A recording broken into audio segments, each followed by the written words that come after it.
The 1984 phenomenon Ghostbusters isn't just one of the most beloved comedies ever made. It's also one of the strangest productions in Hollywood history, packed with unbelievable behind-the-scenes stories that most fans have never heard.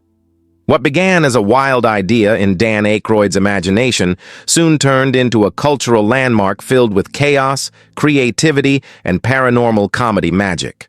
Long before the first camera rolled, Aykroyd's fascination with ghosts was deeply personal. His family had been studying the supernatural for generations. His father wrote books on spiritualism, his grandfather experimented with ghost contact devices, and seances were an ordinary event in the Aykroyd household. So when Dan dreamed up the concept of ghost hunters traveling through dimensions to capture spirits, it wasn't just fantasy. It was family tradition brought to the big screen.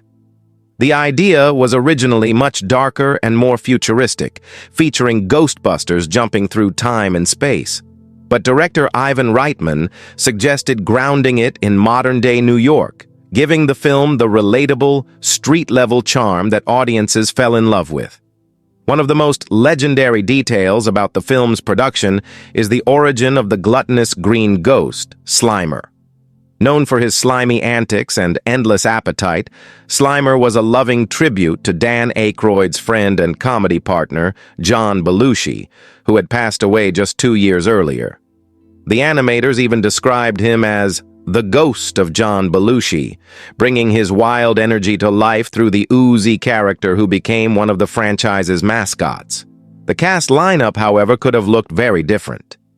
Eddie Murphy was originally offered the role of Winston Zeddemore, but turned it down to star in Beverly Hills Cop. John Candy was also considered for the part of Louis Tully before Rick Moranis stepped in and transformed it into one of the funniest supporting roles in the film.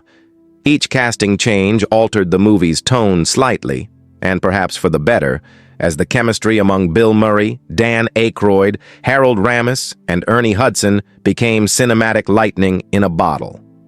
When it came to improvisation, Bill Murray completely redefined what comedy on set could be.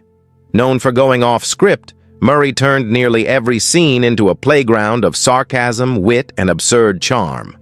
His improvised lines, like flirting with Sigourney Weaver's possessed character or downplaying the chaos around him, gave the movie its unpredictable humor and timeless energy.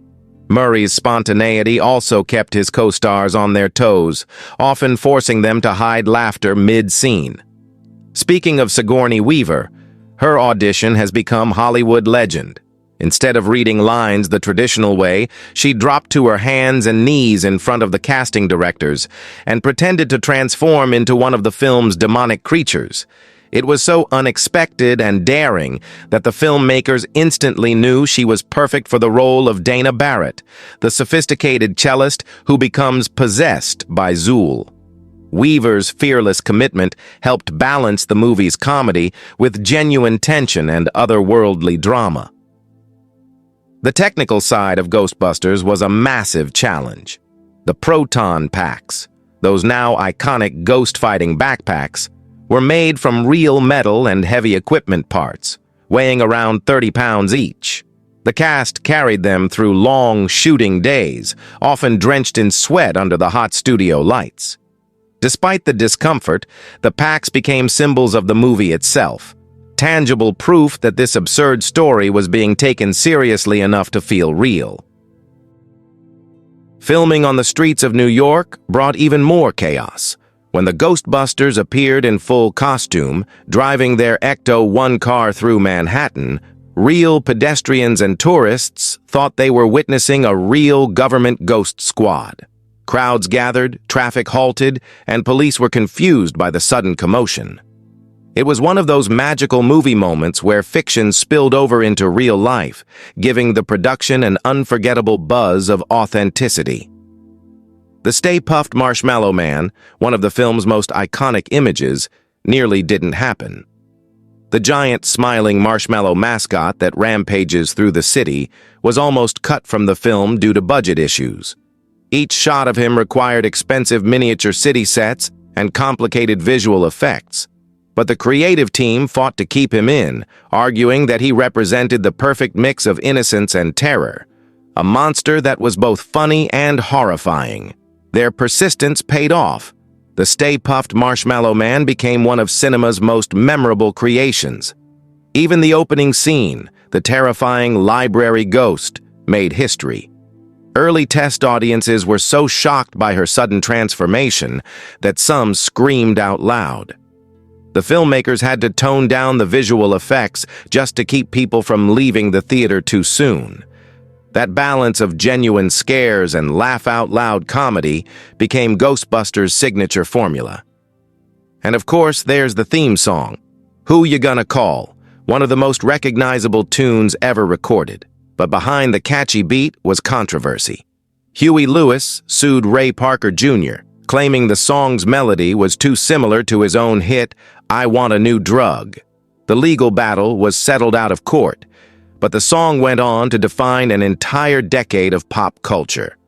When Ghostbusters finally hit theaters, it became an instant cultural explosion. Audiences were lining up around the block, kids were quoting lines, and toys were flying off shelves. Nobody expected a supernatural comedy to reshape Hollywood's summer blockbuster model. But that's exactly what it did. Beneath its humor and absurdity, the film captured something magical. The spirit of imagination meeting the weird, unpredictable energy of New York City.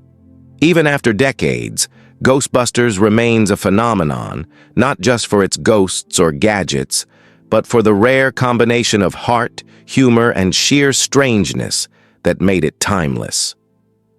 From John Belushi's ghostly inspiration to Sigourney Weaver's unforgettable audition, every moment behind the camera was as weird, risky, and exhilarating as the story itself.